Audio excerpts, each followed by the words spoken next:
Welcome everyone to Ecopsychology Voices, an interview series with some of ecopsychology's luminaries. Hello, my name is Carol Koziol and I'm the founder of the Canadian Ecopsychology Network, the host of this series. My eco colleague, Linda Bazell, and I co-created this program. Today, I'm going to be in conversation with Dr. Bron Taylor about dark green religion. But first, a little bit about our guest speaker. Bron Taylor, Ph.D., is Professor of Religion and Environmental Ethics at the University of Florida and a Fellow of the Rachel Carson Center for Environment and Society. An interdisciplinary environmental studies scholar, Bron's research explores through the lenses of the sciences and humanities the complex relationships of religion, ecology, ethics, and the quest for sustainability. His books include Dark Green Religion, Nature Spirituality, and the Planetary Future, which we will be focusing on today, Avatar and Nature Spirituality, Ecological Resistance Movements, and he is also editor of the 4-volume Encyclopedia of Religion and Nature, which was done in 2005. In 2017, Bron received a Lifetime Achievement Award from the International Society for the Study of Religion, Nature, and Culture. Joining us from Gainesville, Florida, welcome Dr. Bron Taylor. Thank you so much for taking your time and sharing your wisdom with us. Is there anything I missed or that you think should be shared with our audience? No, that's just a fine intro. Thank you. Super. So again, focusing when we were in chat, we were talking about this book, Dark Green Religion, as the most appropriate kind of context for our eco-psychology audience. So let's start with what is dark green religion and what are some of the roots of dark green religion? And I think you have some slides to share with us. Yeah, and I thought that maybe I should just say a little bit about how I came to to write this book, what the background for it was, just so people know what it's based on. I started off my career as an activist, and I was very interested in movements that were called liberation theology movements or liberation movements in the so-called global South. And it was pretty apparent early on that these movements were motivated by religious values. People in both Protestant and Catholic Christianity on the left were reinterpreting those traditions to promote, in very aggressive ways sometimes, dramatic social transformation. So I've long been interested in such social justice movements, but I was also aware that there were some things that they were concerned, there were some things that I was concerned about that they didn't apparently have on their moral radar, namely the liberation of nature, the health and well-being of non-human organisms and ecosystems. So about the time I was wrapping up some of my early research on these movements and earning my PhD, I began to notice groups of people calling themselves Earth First, the so-called radical environmentalists, who were deploying civil disobedience, sometimes sabotage, in efforts to protect a world that they considered to be sacred. So that piqued my curiosity, and before long I was reading their publications, and I met with some of the early leaders of that movement right around 1990.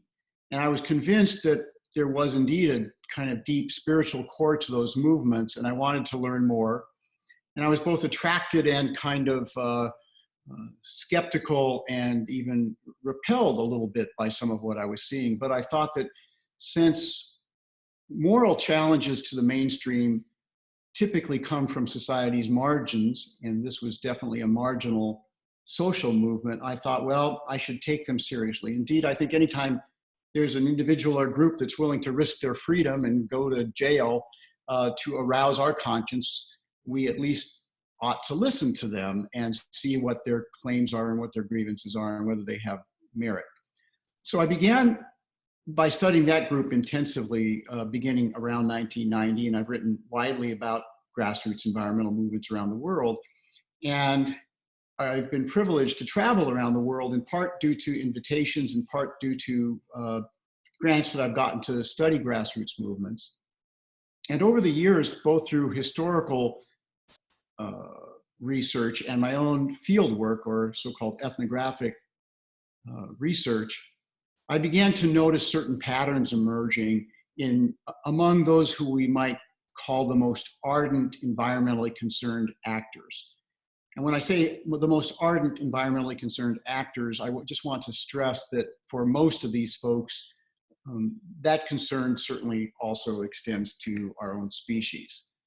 So after a while, I began to develop this notion that there was something new going on here, and we might even consider to be a kind of a post-Darwinian nature spirituality, because it coheres with, if not draws directly on, the contemporary environmental sciences, and particularly the ones that were pushed forward most dramatically in 1859 with the publication of On the Origin of Species.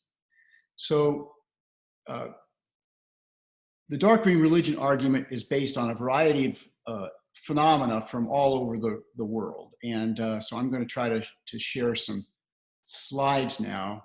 I'm going to have to, looks like I'm going to have to back up because I think I left this. Can you see a slide now? I can just go back to the beginning. Okay, so after really decades of doing this kind of research, I have come to summarize those who are exemplars of what I've called dark green religion, and they share these basic kinds of perceptions. First of all, the idea and the feeling, really, that nature is sacred in some way. Secondly, that all living things have intrinsic value and deserve respect and reverence. Thirdly, all life forms share a common ancestor and thus are kin with corresponding moral responsibilities. This, of course, was presaged by Charles Darwin and fleshed out by the great 20th century ecologist Aldo Leopold and many others after him. Fourthly, all life is interconnected and mutually dependent, which of course is a basic ecological understanding.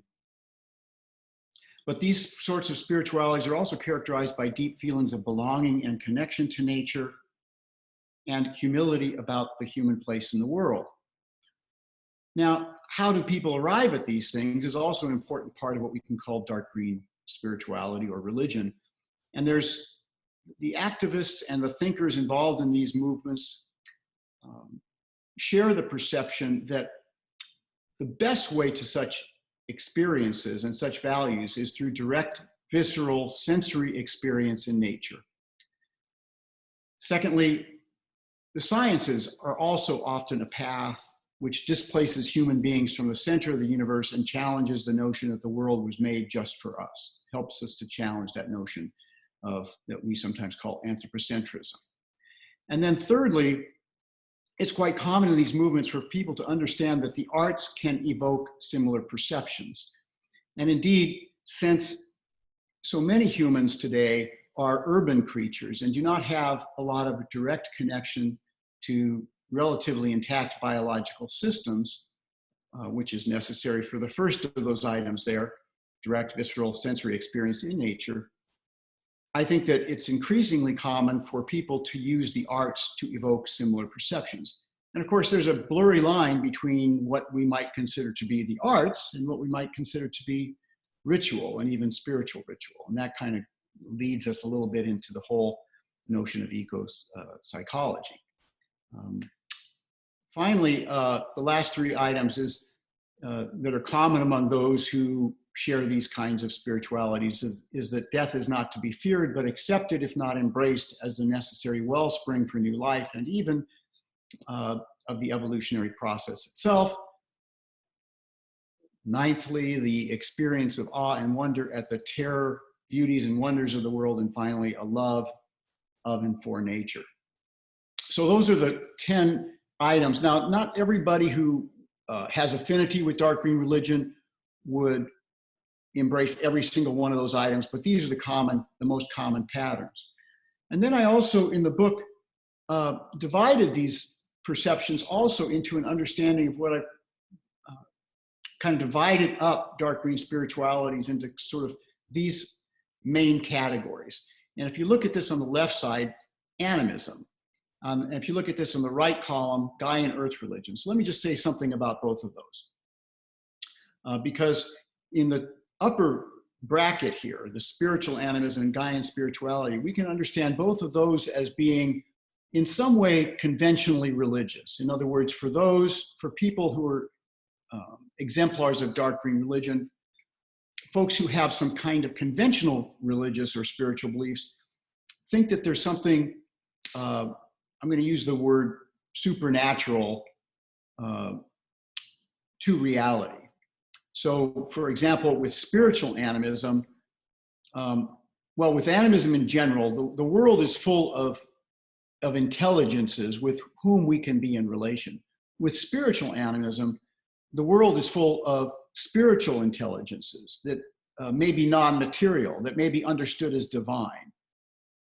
These sorts of perceptions are common among pagan cultures, among many indigenous cultures, and so forth.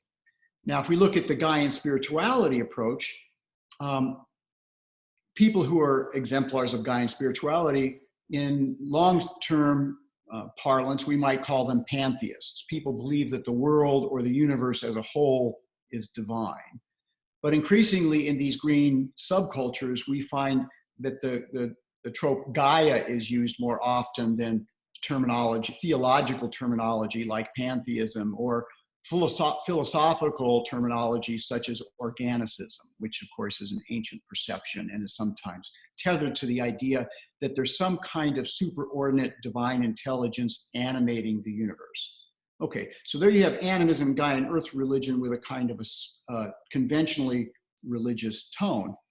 Now there's also forms within dark green religion that I would argue are entirely naturalistic. In other words, they don't have that kind of metaphysical undertone. They're really, we might even say, even more scientifically grounded.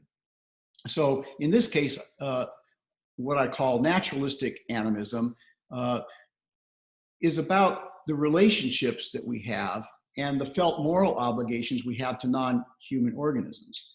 And people come to those, even if they're not religious in any conventional way, in many ways. So for example, just through the personal relationships that people have with their companion animals, or with the domestic animals that they raise on a farm, or just through alertness out in the natural world, where they get a sense that there's a intelligence and even an emotional dimension to non-human organisms that maybe some people have not fully apprehended.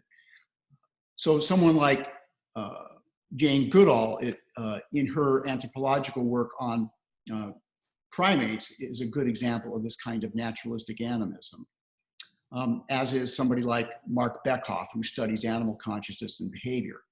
And indeed, ethology, the study of animal consciousness and behavior, has become a pathway to what I would call naturalistic animism. Now, Gaian naturalism, and synonyms for this, well, the person who really developed this, the people who really developed this most famously are James Lovelock and Lynn Margulis, who advanced the Gaia hypothesis, a scientific approach to understanding the biosphere that suggests that and argues that the diverse organisms in the biosphere function in a way that maintain the biosphere's suitability for robust life.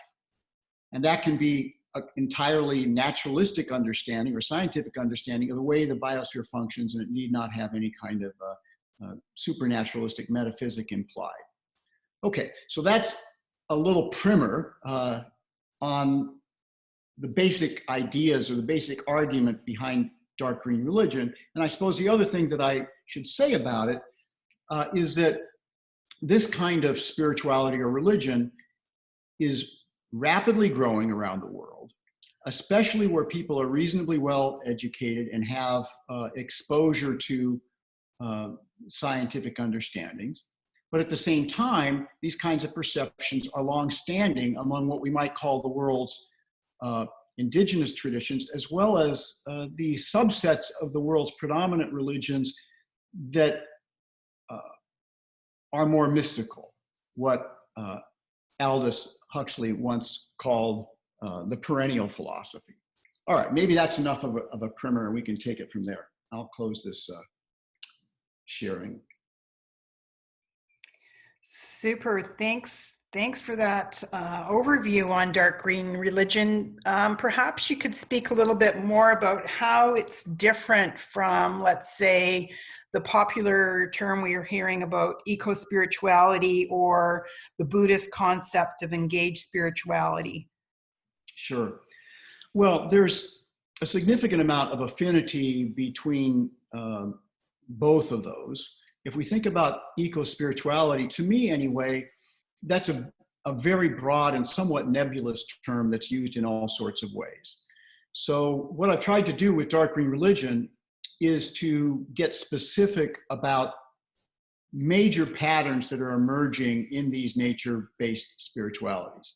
So many people who would claim the label, for example, I'm spiritual but not religious, and who assert that there's a deep spirituality to that would fit the kind of dark green religion, but it really depends on in what ways they go with that.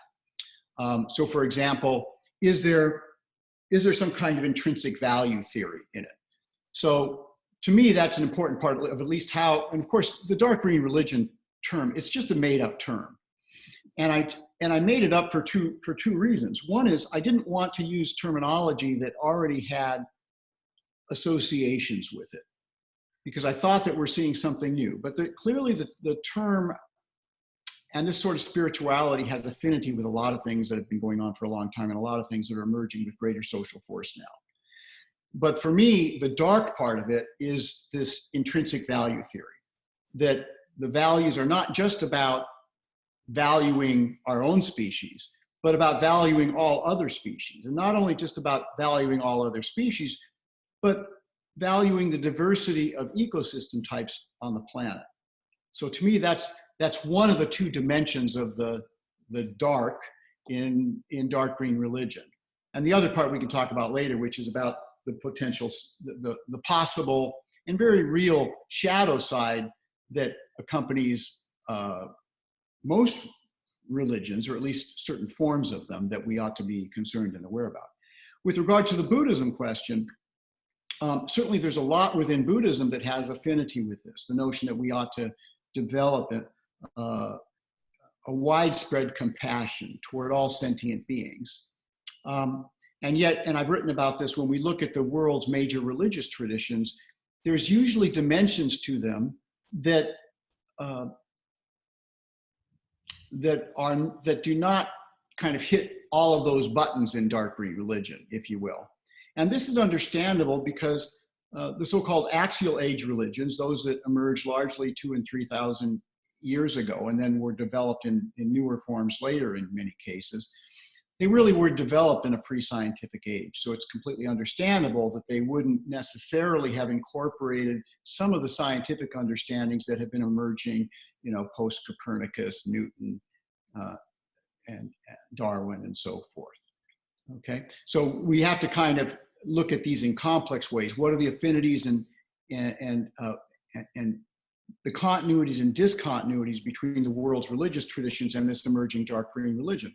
And interestingly, there are some within these traditions who, because religions are malleable, right? They're not infinitely malleable, or then they're not that same religion, because people slip out of religions. But religions are malleable, and some are more malleable than others for interesting reasons. For example, the anthropologist Roy Rappaport said that those oral traditions are more malleable because they have not set in stone their ultimate sacred postulates, in sacred texts. Because once you put stuff down as a sacred text, it gets a little harder to work to change the perception, right? Because those are seen as inviolable, especially to conservative religionists. But I think it's true, generally speaking, that Buddhism and Taoism are a couple of the world's religious traditions, the predominant ones, that are more amenable to adapting and incorporating these scientific perspectives than some of the others, if that makes sense. Yeah. We could drill down in more detail in that. So that's just a And people might want to agree or disagree with that. But that's my perception after kind of looking at this for quite some time. Right. So you did mention, and we'll jump to this concept thought, is that there's shadows in green movements. So what are some of the prominent dangers associated with dark green religion? Sure. Well, any kind of philosophical or environmental ethic that is holistic, that focuses on the good of the whole, has a kind of inherent danger, and that is that the well-being of individuals within that whole might not get the respect, or their rights might not be, if we want to use that terminology, might not be fully respected. So there's a tension between, oftentimes in ethics, between what's the best for the whole and what's the best for individuals. Now, some people have accused those advocating what could be called ecocentric ethics, which is a part of dark green religion, this notion that the wholes, we should be very focused on the well-being of the whole. And they've argued that this tilts toward eco-fascism, because if you're focused on the good of the biosphere, well, then you can and might well suppress certain individuals or certain groups in order to promote the well-being of the whole. So there's a potential for that, and we see some examples of that among the relatively few environmentally concerned actors in the world who are parts of right-wing movements, even racist movements. So people who are concerned about the biosphere as a whole and whole ecosystems, generally speaking, they're also concerned about human rights and social justice. So but there's sometimes tensions between what's good for individuals and what's good for the whole. And sometimes individuals have to make sacrifices for the good of the whole. And sometimes those in charge of the whole, whether it's a democratic or other system, will do things, for example, increase taxes on some who are going to thereby make greater sacrifices. Well, how far do those sacrifices go? And will people's interests be impacted? Another example of this is related to refugees and immigrants. And so some of the rhetorics around those in some circles of the world are being tethered to right-wing ideologies. And just like with religion, you can graft all kinds of political ideologies onto a religious worldview.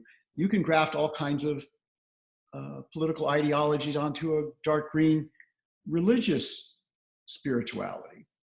Typically, the political orientations of people who are who are expressing and promoting dark green spiritualities, they're politically liberal, if not politically radical, in part because of those spiritualities of belonging and connection to nature. I mean, everything's included in that. So you're focused. You don't want to exclude the well-being of any species organism or any part of a species organism or ecosystem, right?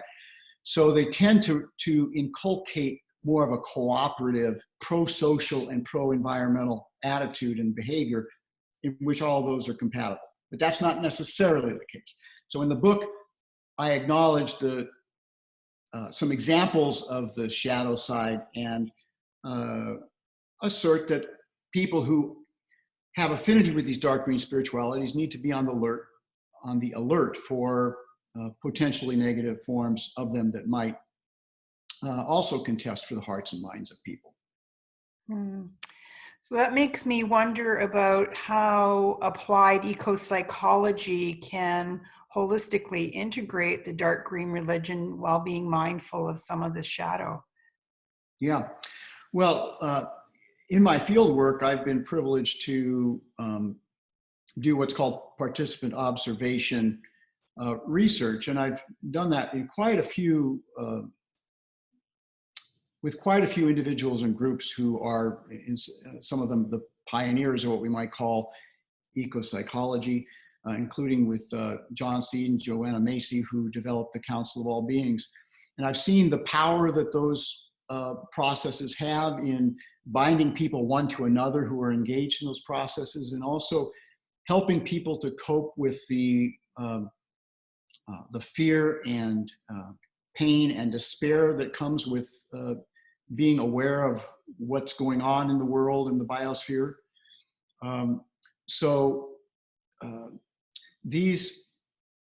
That sort of ritual process is very powerful for people. And it's empowering for people, and it helps people, just as Joanna Macy intended, to kind of overcome the disempowering effect of that depression comes when you're paying attention to what's going on in the world. At the same time, those sorts of ritual processes don't have the kind of institutional support that the world's predominant religions have. So these are still fledgling efforts, and powerful though they may be, they're occurring largely within what we might call the world's global green countercultures. And there's a lot more that could be done.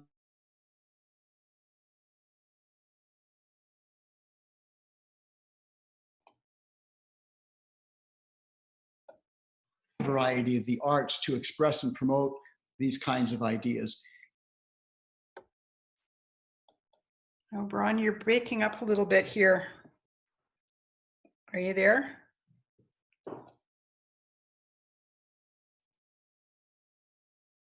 Joanna Macy and the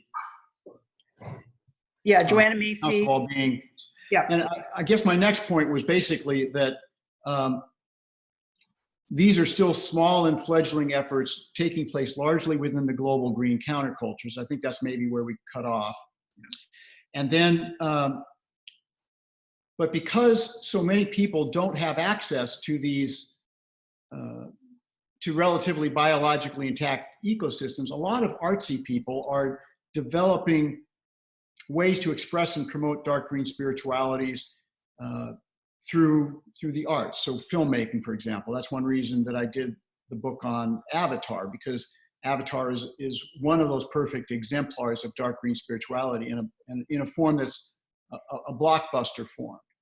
And so we can even begin to think about things like videos that people watch on YouTube and so forth, and social media. Are these new forms of kind of ritual expressions that help to connect people to nature in new ways?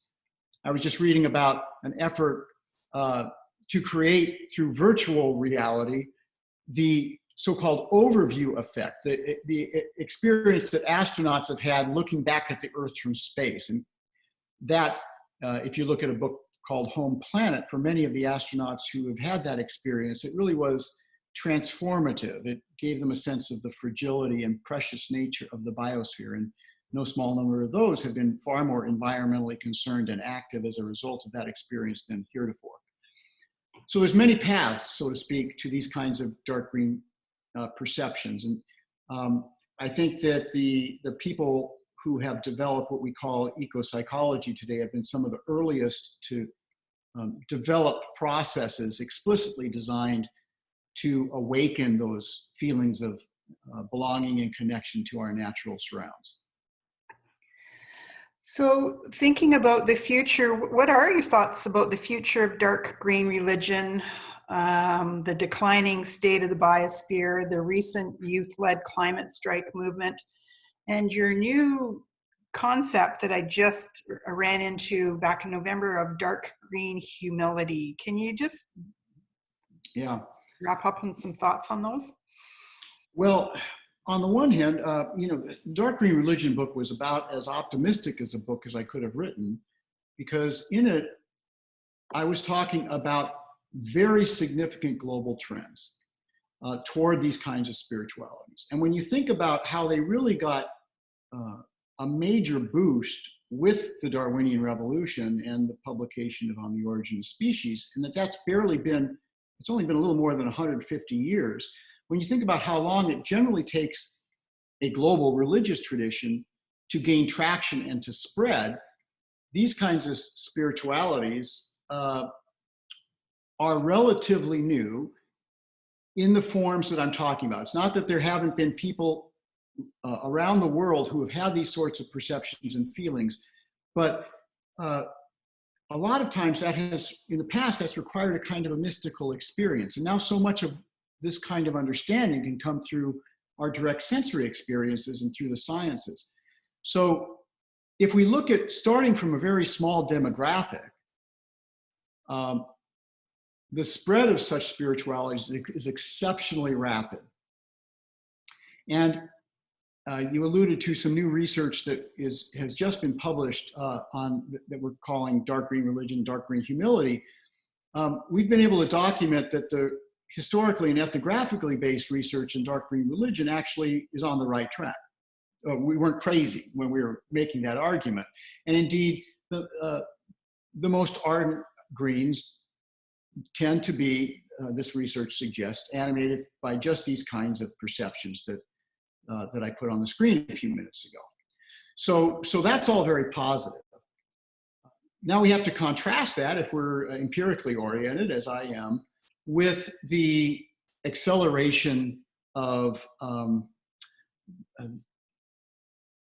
climate change, climate disruption, with the and also what some people are even calling now, instead of the 6th grade extinction, the anthropogenic or human-caused biological annihilation. I mean, the trends toward the extinction of species and of whole ecosystems, now dramatically exacerbated by human-caused climate change, is really a truly terrifying phenomena and acceleration. And the failure of global cooperation to aggressively address this is exceptionally depressing for anybody who's paying attention. We're now looking at estimates of, by 2100, of 4 to 9 degrees Celsius of warming. And if that in fact pans out, many people are thinking that that truly is the end of civilization as we know it. I mean, we're talking about massive, tens of millions of people on the move, fleeing places where the soils have dried out and the forests have burnt, and widespread desertification, and of course all the social disruptions that accompany food scarcity and so forth. So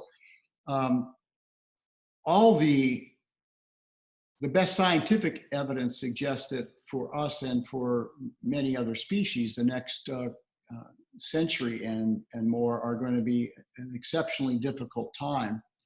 And a lot of the organisms with whom we've shared this long evolutionary journey are going away, and some think that human extinction is also a distinct possibility, even near term.